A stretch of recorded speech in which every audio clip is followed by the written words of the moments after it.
Welcome back, pod people. My guest today is Matt Sempere, the writer, director, and one of the stars of Creeping Death, which is an example of one of my favorite kinds of horror films, especially this time of year. We're recording it at the beginning of autumn, and you'll probably be listening to this in October. And that kind of horror film is what I call cozy horror. It's set in the autumn. It starts out with just sort of this normal, like, oh, it's Halloween time. We show a pumpkin patch, people, trick-or-treaters. It reminds me a bit of the movie Trick or Treat in that regard. And then, of course, things go off the rails because it is a horror film, and it becomes a bit less cozy as it goes on. But it starts out with that very nice autumnal vibe. Like, I could definitely see watching this with a cup of cider in my hand, curled up under my blankets, and it would be the perfect fit for that. Uh, Matt, welcome to the show. Thank you for having me. Awesome to be here. I love that introduction. Great. So my first question about Creeping Death is the title. That I kept waiting for something to creep in some. Like, I wasn't really sure what the title's referring to, because the premise of the film is that the Ishi, which is this Celtic spirit that was traditionally protected against on All Hallows Eve, or Samhain, is killing people, and I don't see the connection to the title. Tell me where that comes from. So the title originally, I wrote this. I came up with the idea for this movie about 7 years ago. Okay. And the original opening scene it was also like the first screenplay I had ever written. I had no idea what I was doing. I never took a screenwriting course before. I was like, I just want to make a movie. Let me write something. And so the opening scene of the original script had a couple of friends like driving down the back roads of some town or whatever. And the song Creeping Death, if you're a Metallica fan, then I'm sure you probably know the song Creeping Death. So they were blasting that song on the radio, and they were getting a little bit too distracted, and they almost crashed their car in like the opening scene. And then we were going to see that the monsters is kind of watching them from outside. And so that was the opening scene of the film originally. And that was a very first draft. I didn't even have like the movie that is out is not what that first draft was. It was completely different. It was garbage. But I needed to put on the title page, and I didn't know what to call it. I just wrote that opening scene. I'm like, screw it. I'm like, there's no movie called Creeping Death. Let's put it on the title page, call it a day. I'll find something better later. And as I kind of kept going with it, it just kind of stuck. Everyone really liked that title. There wasn't anything else with that name, at least a horror movie with that name. And so it just kind of stuck. And I always wanted to. There was always part of me that wanted to change it. I wanted to have a more Halloween feeling name. And I started tossing around some ideas. I'm like, oh, I can't do Halloween, can't do All Hallows Eve, can't do Trick or Treat, and I started going down the list. I'm like, what name says Halloween? What were all these Christmas movies that are out? You hear like, I can't even think of a good example right now, but like every year we get all these Christmas movies and Christmas is in the title. I'm like, I don't want to have something with Halloween in the title. And then it kind of stuck. I started thinking about maybe calling it Ishi, which is, the creature in the film. And I was like, well, I don't know if people understand what that is either. That might confuse people even more. So I was like, you know what? Let's just stick with Creeping Death. A lot of people really liked it, and we kind of just got too far with it. And in the film, I don't know if you caught some, but there's a lot of shots where before we actually have the reveal of the monster, he is actually creeping in the background. And I've hidden him in a lot of shots. In fact, like not the opening scene, but the first kill. I don't know if you caught, but he is actually, you can see him creeping in the background before that first attack. I missed that. I watched it twice and I didn't see it. I'll need to watch it a third time, I guess, and keep that in mind. During that scene when they first go outside, the couple right before the guy gets his arm ripped off. If you look, I hit it, but you can actually see, within the orange lights, you'll see a couple moving back and forth. You see one kind of like rise up in the background, and then he starts moving. And so that was kind of where I'm like, you know what, we need a scene where it feels like this thing is creeping around. And so we just kind of stuck with it. All right.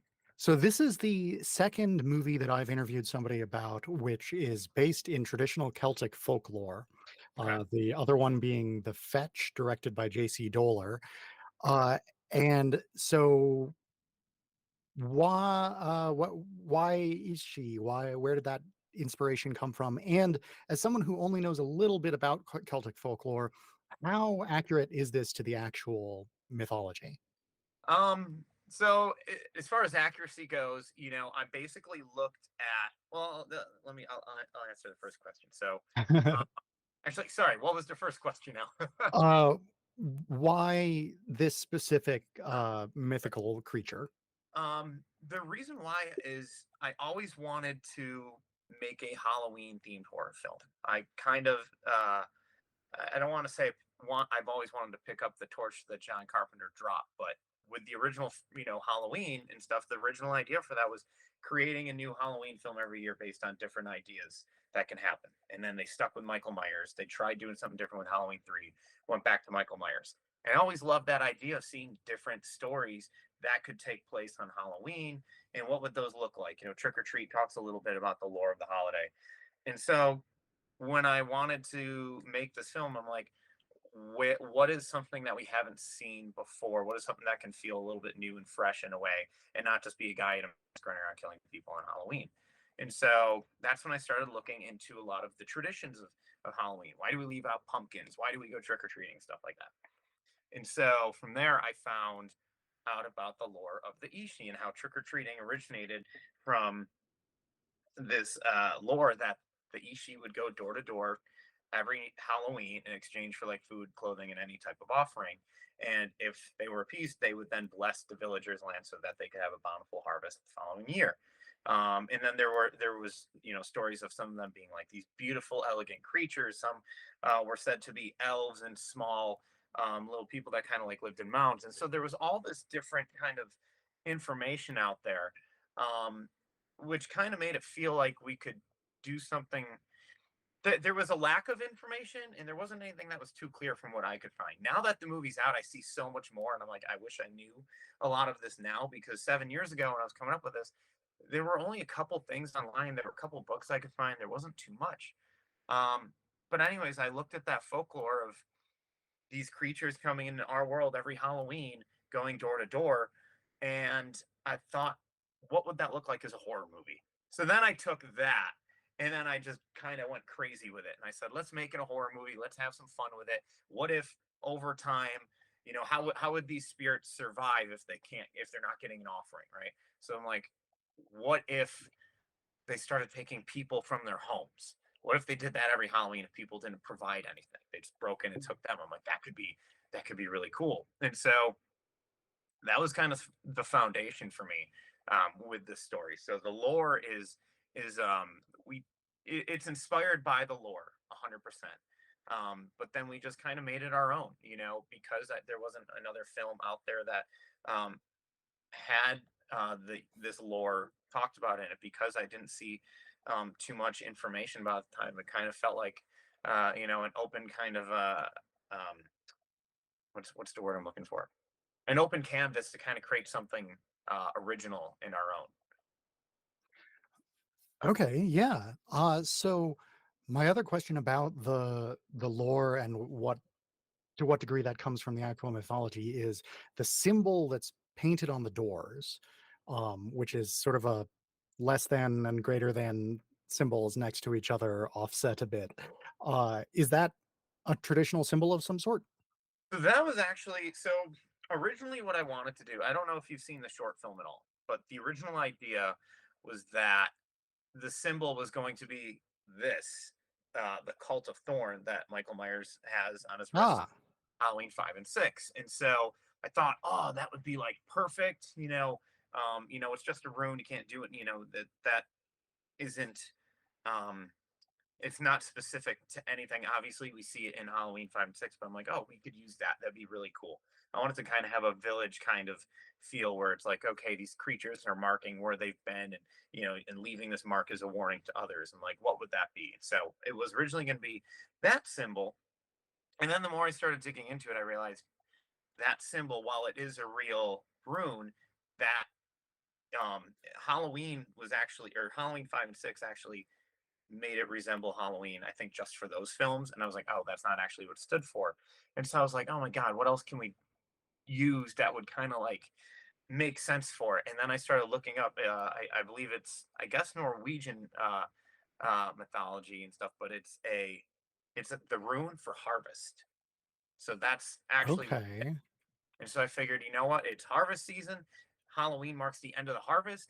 These creatures need to harvest. I'm like, screw it. We're going to use that. And so, I read some articles that said that was part of Celtic um, mythology as well, but I'm seeing a lot that it's related to Vikings as well. So we just kind of took a couple different elements from different mythologies and backgrounds and said, let's just have fun with it. So, but yes, that symbol is actually, it's the rune for harvest. Okay. Cool. Talking about the design of the Ishi, the physical uh, look of the creature, I noticed something that I'm really curious if this was intentional or if this is just me reading too much into it.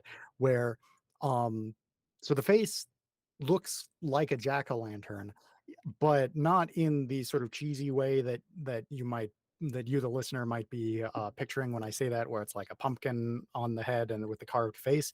Instead, um, it's sort of it is like a sort of withered head that's hollow and has flame inside of it. Um, and it looks to me like an old turnip. And turnips were the vegetable that was used for jack-o'-lanterns in Ireland and Celtic cultures and stuff, because pumpkins don't grow or don't natively grow there. They grow in America. And so Right. for the very long time before America was discovered and Halloween was brought over here, jack-o'-lanterns were made with other things like turnips and mangold wurzels and things like that. So was that what you were aiming for there? Wow. That's actually a really cool catch right there. No, that I like that. You just brought that up. Um, yeah, that's entirely what I was going for. No, that was not actually. I love that you brought that up because now that you say that, I see it, and I wish, like, originally what I wanted to do was mention about the turnips and stuff being used to, like, ward off the evil spirits before jack o' lanterns. And I was like, it's not. I didn't think it was gonna play well. We'll just stick with pumpkins. And so we did that. But um, I did want to find a way to go back even further with the lore of Halloween. But no, like I can't talk. The design for the mask. Wow, I really do like that. I'm gonna tell people that's what it was. It was a turnip. No, the idea was that these spirits are going around every Halloween and are using what they have access to create their own costumes. And the way I saw it is, it's like this is just a ghost in a costume, and what we're seeing underneath, the glowing eyes and stuff, that's the spirit inside of it. And so my idea was kind of, we don't explain it, is like, where did this thing get the mask? What is the mask made of? And so in this film, it's just, to me, this is something that this creature, the spirit, either made or found, um, and he's able to possess it in a way to give it a little bit more of a monstrous kind of feel to it. But the design for the actual mask came from. It originally started. We took a Michael Myers mask. This is 7 years ago. We didn't have money. Um, we didn't have much available to us, and we're like, what can we use that's available to us to make a creepy monster? And I knew that I wanted it to have a creepy smile and the eyes like a jack o' lantern. I wanted it to kind of have the nose like a jack o' lantern, but I didn't want it to be a jack o' lantern. And so we took a Michael Myers mask, um, and we're like, you know what? We're gonna do what John Carpenter did and everybody did with the Shatner mask and mess with this one. And so we cut the eyes, we cut the mouth, we painted it, we put changed the hair up and stuff like that. And we were really digging the look that we were getting from it. And so we had a couple different iterations of that, and we used one version of it for the short film. If you do go back to the short film, you'll notice it's just a Michael Myers mask that we just messed with. We painted it gray and all that, and then when it came time to doing the feature, I was like, I don't want to use the Michael Myers mask anymore. I want to make something that's unique, that's ours, that is original. And I had all sorts of sketches. I looked at what we did with the original mask. I'm like, here's what I like, here's what I don't like, here's what we need to change, and had some sketches made, and we sent it to a mask maker in Pennsylvania. Said, here's what we got, what do you think? And he came up with the idea for what we ended up getting for the film, and I was just beyond happy, because at the end of the day, it's like, if you don't have a scary looking monster, you don't have a movie. So as soon as I saw that mask, I was like, okay, I think we have something here. Yeah, yeah, I really liked it. It did a good job of looking hollow with flame inside of it, which is a thing I've seen a lot of people attempt, and can fail more often than not, I think. So, could you talk a bit about how the VFX for that was done? Yeah. So with that, it's hard because every shot of the monster has VFX in it, but I wanted to have a lot of it practical as well. And so, especially because you don't see it too much, but like if you really look at the monster's eyes, you'll actually see like practical light hitting the outside of his eyes, and you'll see a little bit of it spill onto the actors when he's close. And so what actually happened is we got these masks made, and my dad, he actually wired lights into the eyes. So inside the mask is a light here, here, and here, like going all around it. And then we had a wire running up to the back of the neck, and we had a battery pack in there where we could control the brightness, we could control the hue and everything from the lights, which was really cool, but also very uncomfortable for our creature actor to wear. I also had the great privilege of playing the monster in this thing too, and wearing that mask sucked.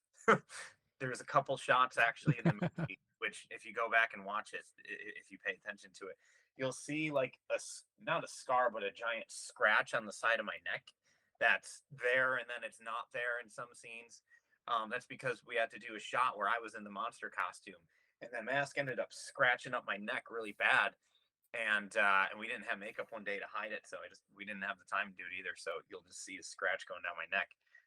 But yeah, so that was all practical, and then I brought it to my VFX artist, and I was like, okay, we need to put the flames in. And so he went through every single shot, had to track each of the eyes in every shot, and put the fire in there.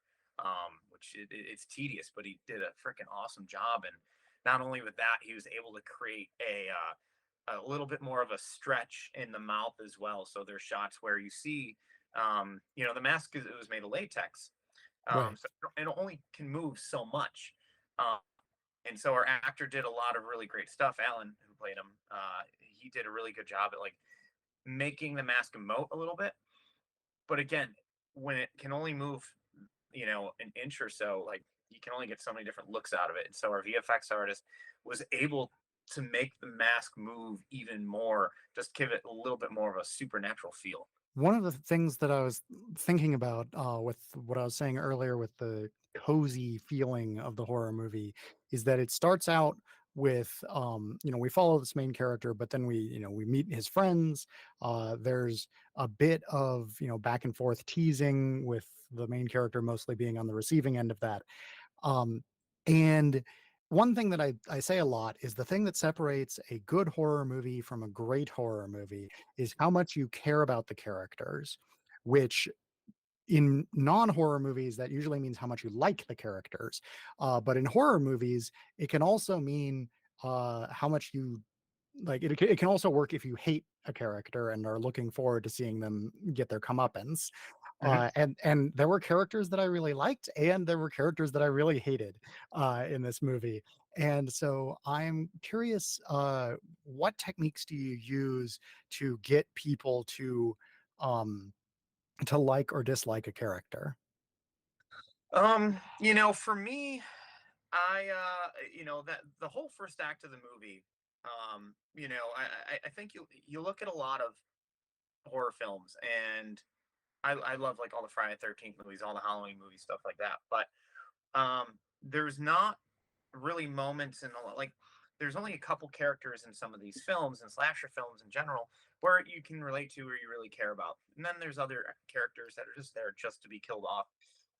And most of the time you just don't care because you don't get to see them. They pop up really quick, main character goes to a party, here's five people. We don't get a chance to know them or really get introduced to them, and then boom, they're dead. It's like, okay, whatever. For me with this, we get to the action a little bit later in the film. But for me, it was how can we build up these characters? How can we give everybody a little bit of a moment throughout the movie to see them make decisions, whether they're good or bad decisions, to see, will the audience relate to them? Are they going to, or are they not going to relate to them? Are they going to like and agree with the decisions they're making, or are they not going to? And I think it's really important to kind of establish that in, like the first act of your film. Who are these characters? What are their relationships with each other? And then once you kind of have that established, let's see what these characters do when they're put in like some sort of a problem. So one thing that I noticed that I couldn't quite tell what role it was playing in the story is there's a there's a classic phrase, "Save the cat," which is from the book of the same name, which is screenwriting advice for how to write a fairly formulaic screenplay. But the piece of advice that the title is about is a solid one, which is you want to have there be something that a character does early on that makes you think this character is a good guy, and we like this character. And so in this, we early on we see the main character doing a lot of like nice things for other people, and those nice things sometimes cause problems, but it's coming from a place of good intentions. And there's the opposite principle, kick the cat, where if you want to make an audience hate a character, an easy way to do that is to like, show them making a kicking motion without their foot on screen and then play cat yelp.mp3, the same sound effect that everybody knows. Uh, but you know what I mean? Like show them being cruel to an animal or to someone weaker than them or something like that. And there is a scene in the movie where the characters are in a car, uh, they're in like an Uber, and the driver runs over a cat. Um, and then I didn't see it come back up at any point. Like the car's tire pops shortly thereafter, which I guess might have been caused by running over the cat. I don't know. It felt like it came out of nowhere and then didn't, and then I wasn't sure where it was supposed to be going. So I'm curious about that scene.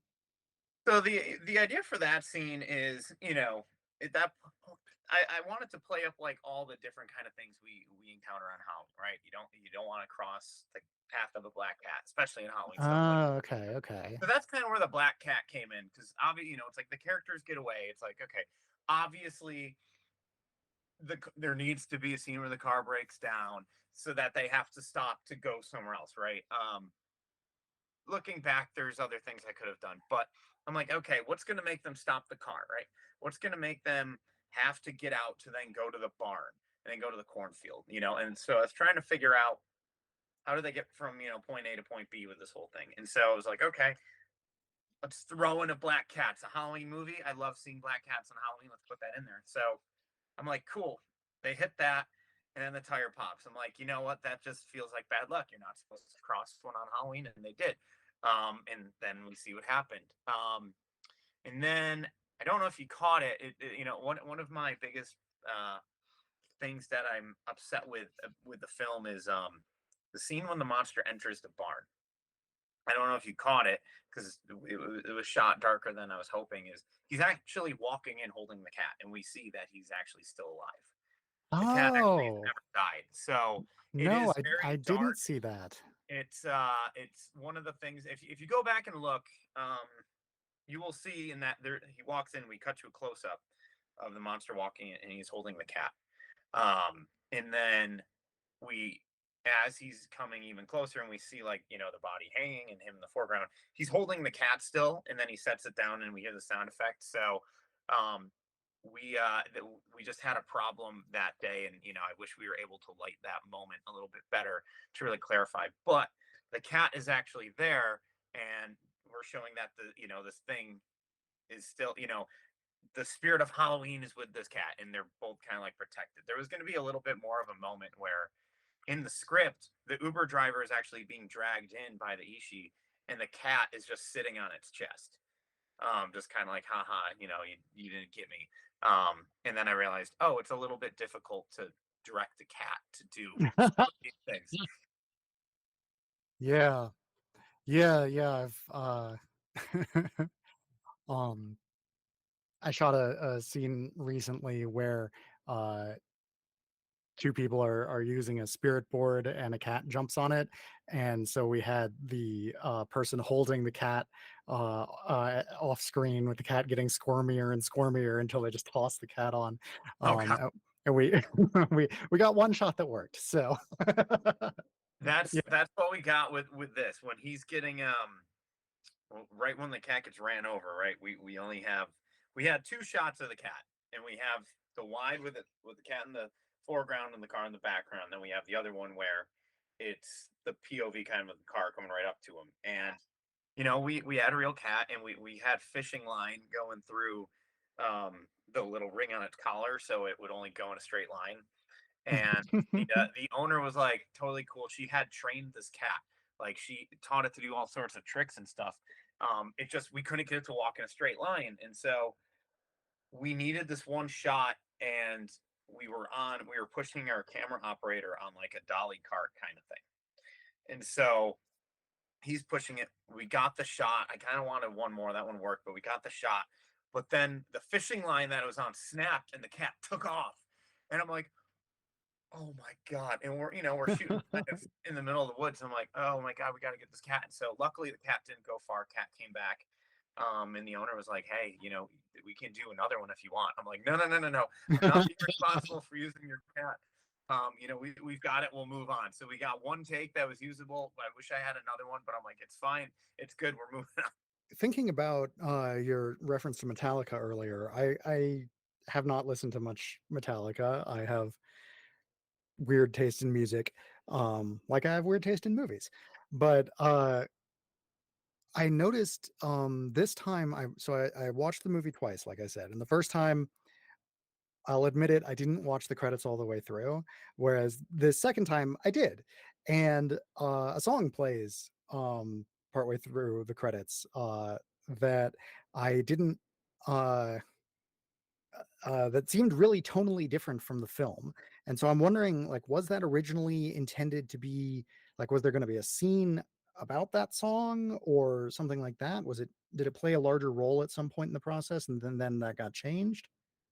So that song is the scene when I'm in the car with Danielle's character, and we're kind of having that awkward moment. That's actually the song that's playing on the radio. Um, but Oh, honestly, okay. I'm a big fan of movies like Freddy versus Jason and the soundtrack from that, and like, you know, that movie ends and the credits come in. The song just is like a big kind of pick me up like song, and it doesn't exactly go with the movie. You'd think it would be something a little bit more scary. And so with this, I'm like, I just want to have a kind of cool song that ends it. And so, that's a song that I wrote. I planned on putting out around this time, anyways. And so, when you're making a low budget movie, you just work with what you have. And so it's like, all right, let's put this song on the radio. And I just kind of wanted something that felt different and felt kind of like something, you would hear in the soundtrack to a mid to early 2000s kind of movie soundtrack. So speaking of it being a low budget film, I'm curious what the budget was like. And if you don't want to say like a specific number, the general ranges that most of the people I interview agree on is that like $1 million or less is a low budget movie, 100,000 or less is a micro budget movie, and then like five or 1,000 or less is a no budget movie. And I'm guessing it's not that last one. It's not no budget. It's between no budget and micro budget. So Okay. we I wish we had more money, but we did our best to make it look like we certainly had over six figures and stuff like that. This thing was, I did an Indiegogo to raise the budget.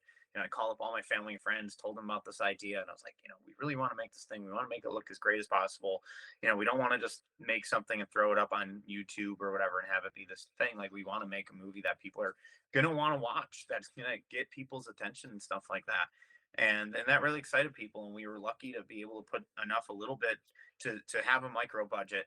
And then it came down to, how can we take this micro budget and make it look like we have a real film, have a real budget. Yeah. So okay, so if you had had another like $5 million, so you're still talking not a huge budget, but you're entering Hollywood budget realm. If I had Uh, $5 million, I would have made the whole freaking trilogy. Man, If I that's always the answer is like, oh, I'd take your moderate budget and I turn it into a bunch of small budgets. But right. like, but if you had to spend it on this, what would you do differently? Oh, so much. The script was a lot more graphic. It was a little bit bigger. This is my first feature, so I was really learning how we have to do things, what you need to have to, what you have to get. You have to get insurance for certain locations. You need to deal with all sorts of, if you're getting a bigger budget, then you have to start looking at like dealing with unions and stuff like that. If I had a bigger budget, um, there were when I was writing the script, I had like certain actors in mind and stuff, and I love the cast. I think we got a great cast for this. But it'd be cool to see. Would have loved to have someone like Lance Henriksen in this film. There's all sorts of other actors I would love to work with. But then by doing that, you start looking at getting SAG, then you follow SAG rules. We shot this during the Delta variant of COVID. So that was a little bit of a problem for us. And so if we did that with SAG actors, then you have to follow all these other guidelines, cost more money, all that stuff. We would have had a lot more gore for sure. Probably bigger locations. So there's so much stuff, way more VFX. The original ending called for, we were actually going to see the monster being able to control like the pumpkin vines and the corn stalks and stuff like that, and that's what he was going to use to like we were going to run through the corn maze at the end, and the corn maze was going to start like whacking us and stuff and like knocking us down, because that hurts. If you run through corn stuff, it hurts, it cuts you. And so we were going to do like cool scenes with that, and there was some stuff we could have done practically, but we would have done way more effects. All right. Yeah, that makes sense. And I can see like the corn moving around as being a nice addition that fits with what you've already got going. Um, okay, so keeping the same budget and the same resources and everything, but if you knew then everything that you know now, what would you have done differently? um God, so much. I think the biggest thing is, with this, when you're shooting a movie with this low budget, you're pulling on a lot of favors. You're getting a lot of friends and family to do things. And then there's times where, because of that, people want to put in their opinions on things. And I think the best thing you can do as a director is take anybody that's coming to you with an idea. You got to look at it. Even if it doesn't work, try it. It might work. And a lot of times people came up to me with a lot better ideas than I had, and I was open to it. But then there were moments where I felt very strongly about what I needed to get, or the way a certain shot should look. And I didn't stand up for some of those moments, and I went with somebody else's idea. And sometimes, because of time, um, you don't get to do two different options. You only get to do one. And so there are certain shots, certain scenes and stuff where I'm like, I wish I tried something different, but I didn't want to speak up or say anything and create a problem. So I think that's one thing I would have done, is spoken up a little bit more. Okay. Yeah, that's really interesting. Being more assertive that, yeah, you have to really be in control of things as the director, um, which can take a lot of different forms. So I'm curious, like if we're talking, so on in one direction we've got complete anarchy in the set, everybody's just sort of doing random stuff. On another extreme we've got like Kubrick doing the same thing 75 times in a row and blowing up at anybody who does anything slightly unexpected. um and then we've got what I think of as the happy medium with Roger Corman, where he was very fast, very efficient in making and shooting each scene, moving on to the next one. But a large part of how he did that was by being on really friendly terms with everyone on the set. So everyone wanted to cooperate and was happy to be doing whatever he wanted. How would you describe your directing style, both in terms of like how it is and what you aspire to? Um, it really directing style. A lot of I just look at the greats. I look at a lot of my favorite movie scenes, and I use that for inspiration. And there's certain techniques from certain directors that I think work better for certain scenes than others. There's a lot of I love John Carpenter's work. There's a lot of moments and shots in like Halloween. That opening shot where it's all Warner kind of going through the house. That was kind of a little bit of the inspiration for like when we're in the car and the monsters on the roof, stuff like that. And then there's moments where you look at I love Rob Zombie's films. I love I love most of Rob Zombie's films. I I really love his Halloween films, and you look at a lot of that, and a lot of it's kind of a little bit like more handheld movements, and it really like it helps you feel the chaos. And I really I looked for certain scenes that I could use each of those elements. What kind of motions are going to work better here? Especially I'll look at another specific shot. That shot when we first see the monster under the archway. That was my kind of little homage to. I don't know if you ever saw was it, the Return the Slab episode, the Pharaoh's Curse, Courage the Cowardly Dog. I don't know if you ever saw that. Oh yeah, no, I have. Return the slab. Return the Slab. That scene is literally, like a rip off, not a rip off, but my like little like love letter to that episode because that scared the hell out of me. And so I was like, okay, what if the monster's out there going, return the sack, something stupid like that, right? And so I think my style, I don't know if I really have a specific style. I just really look at what has inspired me and try to find a way to kind of make that my own. And there's something I think Tarantino said, and it was like, the best directors.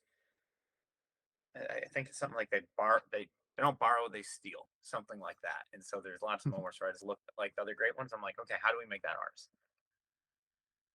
Yeah, yeah. Okay, so that is an interesting question, that wasn't actually what I was intending to ask. I was intending to ask more like, what's your style like when you're on set? Um, Oh, gotcha. Okay. yeah, yeah. That, as far as like how I like to work with actors and stuff like Right, that. right, right, right. How do you get your best performances out of your actors, that kind of thing? You know, with it's different now because with that film, because I wasn't on camera so much, it was hard to both work with the actors and with the DP. So with Mm. this, a lot of what I did was, because I'm worried about are we making sure we get the shots? Are we making, I'm wearing the producer hat, the director's hat, the writer's hat, actor's hat, all that. And so with this film, I really just kind of because I was wearing so many hats, I kind of had to trust everybody that I brought onto this. And so with my DP, I was like, here's the shot I want. Here's how I kind of want to go. I'm trusting you to get this however you think is best. And then I would go talk to the actors. I'm like, okay, here's the scene. This is what's happening. This we need to get from point A to point B. Um, and a lot of the times they'd be like, hey Matt, we already rehearsed the scene while you were off talking to camera. Here's what we have. Do you like it? And a lot of the times they had really solid ideas. And I sat there and I'm like, wow, you guys just knocked the scene out of the park. I love everything you did. I'm like, now let me just see how I can fit in here. And then I'd be like, hey, look for camera because camera's over here. This beat doesn't work. We need to move you here for that. I want you to deliver your line here. And so there are specific moments where I would then talk to the actors and say, hey, um, try something like this, or maybe open up to camera more like this. Um, but other than that, with this one, I kind of was. You really just have to trust the people that you bring on board and kind of let them just do their job. And that on this film was kind of something I did. I trusted them enough to just say, this is what it is. You know what it needs to be, and I'm going to follow your lead on this. Cool.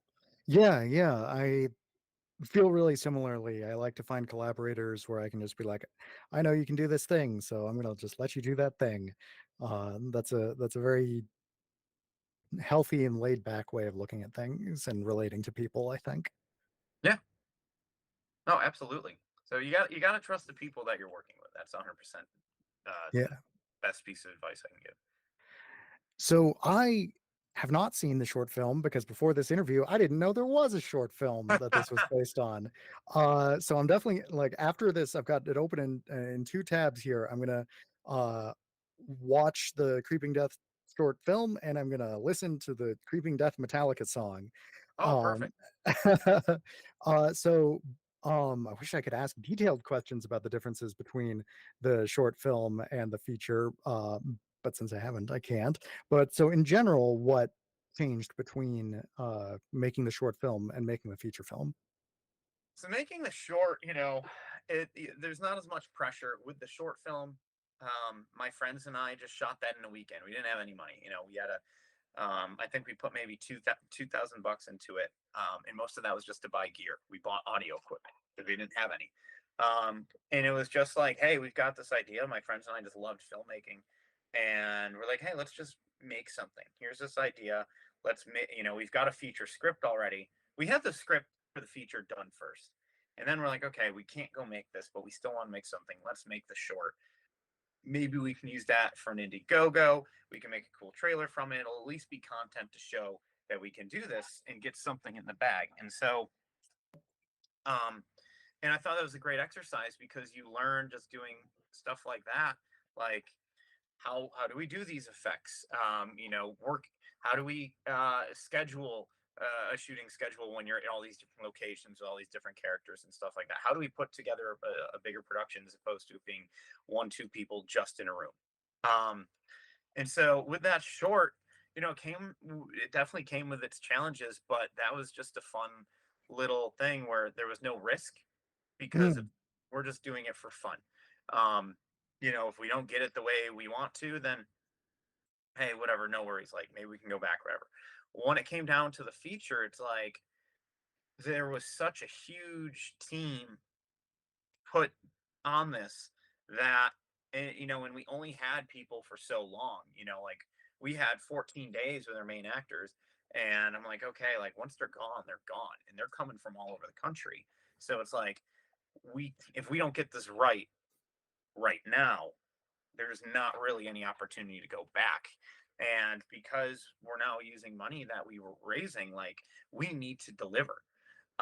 And so there was a lot of pressure, especially for me. Day one, I remember walking on set and I realized, I do a lot of production work. I work a lot as a camera operator and stuff like that in the industry. And so I'm used to showing up to set and then having somebody else tell me like, "Hey, this is what we got to do. This is where we're going now." And it was weird where with this movie, I walked on set the first day, and I'm like, "All right, cool, I'm here. What are we doing? Someone tell me what to do." And I'm like, "Oh wait, I gotta kind of lead this ship right now," and that was terrifying. That was terrifying to have that many people looking at me for direction. Um, and I wanted to I wanted to quit that first day. I was so scared. I'm like, I just got imposter syndrome. I was like, I can't. I'm like, we've already, we raised this money, we spent this money to get cast and crew here, buy these props. Like, there's no going back. So buckle up and do it. And so, you're dealing with a lot more personalities on a feature like that, and then you have much longer days, a much longer shooting schedule, and so it can be tiring. Like I said, we shot an initial 14 days, and then we had a couple extra pickup days after that, and so it was just every single day just troubleshooting, trying to deal with problem after problem after problem, and there's no days off in between that. Yeah. So while you were, uh, taking care of your dog, I watched the short film. And so now I can talk directly about that. Uh, Perfect. I I really enjoyed it. It was a fun, tight little, similar premise, some of the same gags, like the arm tearing off. Uh, and, one thing did well, two things jumped out at me as being different from the feature film. One is Ishi, the name of the creature, was pronounced incorrectly in the short film. It was pronounced Aosi, which is how you would assume that it's pronounced based on reading it. So let me guess, you read about all of this mythology, but didn't actually hear it pronounced out loud by anybody else until after you made the short film. Is that what happened? Yep. Yep. And you know what? Even now, I still hear people pronounce it differently. And I think that's kind of, the characters in this film, they're no experts on what this is. They're just reading something out of a book and kind of saying their own pronunciation. So in the movie, one guy goes a Yoshi, and then there's like Ishi, and so like I did a little bit more research and talked to somebody, and they said this is the actual pronunciation. I'm like, you sure? Because I need to get it right. And I'm sure there's people that I've heard a lot of people say that they know about this, and yes, that's the correct pronunciation. Then I've heard other people say you still have no idea what it is. So, but yeah, no, with the short film, I was like, let's just call it the AOC. And then I realized that was wrong. Yeah, no, I've definitely been there a lot of reading something and not having any idea how it's pronounced. I remember being a kid calling Thor's hammer Mjolnir. So Yeah, well, that's the thing. It's like I said, when I started working on this, there wasn't a lot of information out there. Um, yeah. And then when I did the short, there was a little bit more. Then we finished that, and I was like, "Oh, I got that wrong." And then now there's all this, there's a lot more out there. Still not too much from what I've been able to see, but I'm always trying to like brush up on it too now that this film is out, just to see, I'm like, how close did we get it? So, um, I wish a lot of this information was available back then, but at the same time, I'm also glad that it wasn't, because I'm curious if that would have made me change things that could have been in a negative way. Ah, yeah. Yeah, and you're joining a proud tradition like Dr. Loomis in what is it, Halloween 4, where he's going on and on about Samhain. Hmm. Yeah, instead of Samhain. Um, I think that's Halloween 2. Maybe he was does it it in Halloween, Halloween 2? Okay. but yeah, in Halloween 2, it's when he goes into I believe the school or whatever, and they find the knife. Um, Uh Halloween 2. 2, 4, 5, and 6 all just kind of blend together for me. Yeah, now I gotta rewatch them now. Now I'm trying to remember which one he goes in and says like sister or something, like, or someone's written. I thought it was 2. Maybe it was the TV cut of 2. I want to say it's the Oh, cut of 2. He goes into like a school or whatever, and it's written on there, but maybe I'm wrong. I don't know. We'll have to find out. So the other thing that jumped out at me as being different about the short film versus the feature is that in the short, there's the secondary antagonist of that pale lady who isn't in the feature. So in the credits, she's like uh, AOC goddess or something like that. Yep. Um, so tell me a bit about the concept there. So, like I said, there's all sorts of differentiations from when I was researching about what these things looked like, and you know, what exactly kind of spirits are they? Because some say they look like fairies, some say they look like more like goddesses, others say they look like hideous creatures, and you wouldn't know what they look like because they're in costumes. And so, there was one image that always kept popping up whenever I was researching it, and it was kind of like this beautiful but like scary looking like woman. And I Hmm. was like, it'd be really cool to see, because again, the idea is that there's multiple of these things out there going door to door. And so I was like, okay, let's tease kind of at the end of that there's one more out there, or there's multiple out there. And so that was what we did with this. And then going into doing the feature, I would have loved to have had more of them show up, but I was like, for this, I think the story didn't really call for it. There was an ending where uh, when we go into the center of the corn maze, we were going to see multiple Ishi walking into the center, throwing bodies in there. And then we were going to see some of the bodies being dragged off, going into like their own dimension. Like I was going to create this cool kind of like portal that goes through the corn, that goes like a path or whatever Wow. that leads Huh. into like into the other world. And that's something I wanted to do, but budget and time didn't allow it, and so we just couldn't really work with it. So, but that's why at the end, we have that final shot in the feature that shows the eyes popping back out, letting you know, like, they're not just there's not just one of them. Yeah, all right. What would Ichi plural be? Oh, Ishi, Ishis, well, Ishis. You can't just put an S at them. Then I don't think, no, I'll be able to. I bet I can figure this out. Give me a minute. or would it just be the Ishi? Like they're Ishi. Like I don't know how you would say that in plural. That's kind of weird. I should figure that out if I ever do a sequel. Yeah, I don't know. It might also be. It might already be plural, like sheep. That's what I was wondering. Yeah, that would make sense. Yeah. The penultimate thing I like to ask everybody is, where do you see the future of independent film going? That's a good question. I think with how accessible editing software and cameras and everything are now, I think we're going to see a lot more people trying to do stuff. And I think we're going to see films become more independent than studio projects. If you look at how the industry is right now, it's hard to make money. We're not seeing a lot of major studio films come out, and I think that's kind of what's in a way good for a movie like this. You know, um, there wasn't. I think we started coming out at the right time where we started seeing less and less studio films coming out, and we started seeing more and more independent films coming out, like Terrifier and stuff like that. That those guys really paved the way, especially to an audience that's willing to accept stuff that doesn't always have a big name in it. So I think in some regard we're going to see more independent films, but on the other end, it's hard to make money on these. It's hard to get them out there.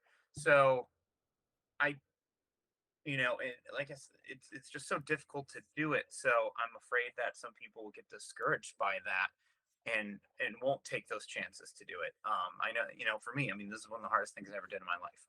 And I'm still waiting for there to be some, the payoff is that people can now see this and whatnot. But I'm not able to pay off a house or anything from doing something like this. And so there's a lot of risk going into it, and I think if this is something you really want, then now is the best time to kind of do it. But you need to go into it. At least for it was like this for me. I went into it not expecting. For me, it was about just making something and being able to share a story that I find intriguing with an audience and hope that they connect with it as much as I do. Yeah. Yeah. That's I agree with basically everything you said that we're going to be seeing a lot more people making stuff since it's becoming more and more accessible. You talked about getting it out there being more difficult. You had a deal with Screambox, right? Mhm.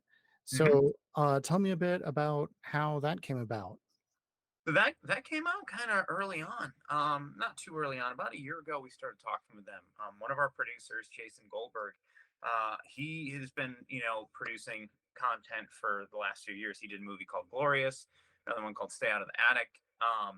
And so he knew everybody in that world. He's been working in the industry for so long, and I showed him this project right before I was getting ready to shoot. We kind of became friends and everything.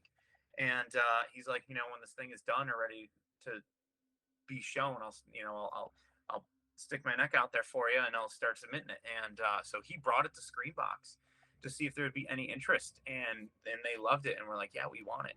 Um, and like we were so surprised that anyone would want this, because we were so and the movie wasn't finished yet, and so I was like, yeah, we definitely want to do this, but I want the time to be able to make this even better because we didn't have that opening scene before with the guy handing out candy. That was never there. It opened up with just me in the pumpkin patch. We didn't have a lot of the gore. We had to go and shoot more gore inserts. We rescored the movie, and so everything with Screenbox, started about a year ago. But I was like, hey, I want to make this even better before I hand it off to you because I want to make something great. Cool. Well, thank you for coming on and talking with me. And so Screenbox, presumably the place to watch Creeping Death right now. Where else would you like to send anybody who's listening to this? Social media or other film websites? I would say, we have our own website right now called creepingdeathmovie.com. We're updating that pretty regularly, or you can find us at Creeping Death Movie on pretty much anything: Facebook, Instagram, Twitter. And we're going to be making a lot of merch too. So if you like the movie, we'll be having t-shirts, posters, and Blu-rays will hopefully be coming pretty soon. And the best spot to find that will probably be on our website. But if you find us anywhere, or all of our accounts are linked to the website and the other apps. So if you look up Creeping Death Movie on anything, Yeah. you'll find us. Great. Well, thank you for coming on and talking with me. Yeah, no problem, man. Thank you for the opportunity. Appreciate it. Absolutely. And I hope your dog continues to be doing well. Thank you. Me too. I'm gonna check on her, see what she's doing now.